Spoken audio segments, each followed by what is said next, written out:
For most of us, walking down a flight of stairs or buttoning a shirt requires zero active thought. But for a person living with hemophilia, these routine physical movements carry a hidden danger.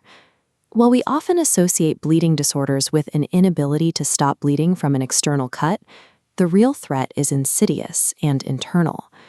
Minor impacts or basic daily friction can trigger severe bleeding and massive swelling deep within the muscle tissue and joints. Over time, the blood pools in these enclosed spaces.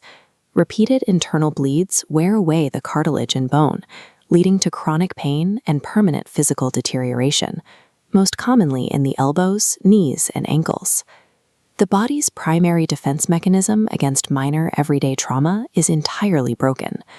The clotting cascade is a relay race where proteins lock together to seal an injury.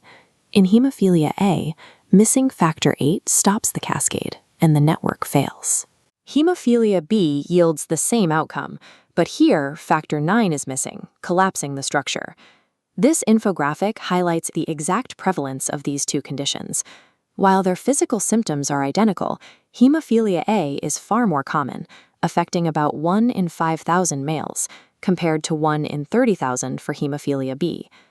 The absence of just one microscopic protein derails an entire biological system, leaving a person vulnerable to continuous, unchecked bleeding. DNA is the instruction book telling cells how to manufacture proteins. Hemophilia occurs from a tiny typo in that text. A single incorrect letter in the genetic sentence coding factor VIII or IX causes the protein to be malformed. This typo is inherited.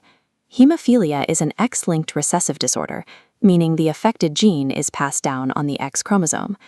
Because males only have one X chromosome, inheriting a single affected copy from a carrier mother is enough to cause the disease, while daughters typically become carriers.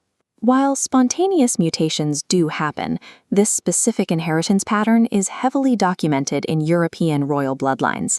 This historical portrait highlights Queen Victoria, the most famous carrier of hemophilia B, whose descendants carried the gene across several ruling families.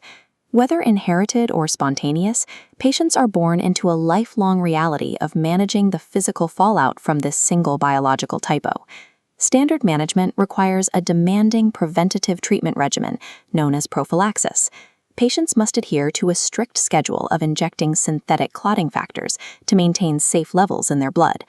This clinical photograph captures the ongoing reality of factor replacement therapy.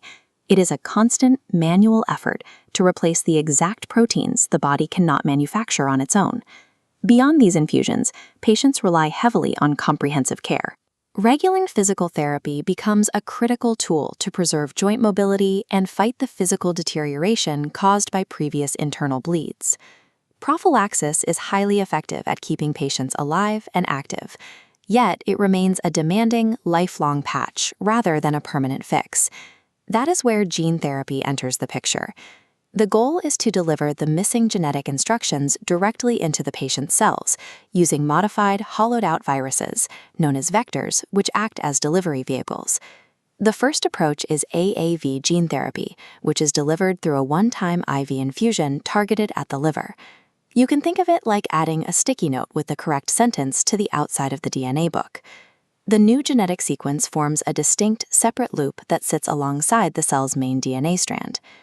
Lentiviral gene therapy takes a different path, modifying a patient's stem cells outside the body.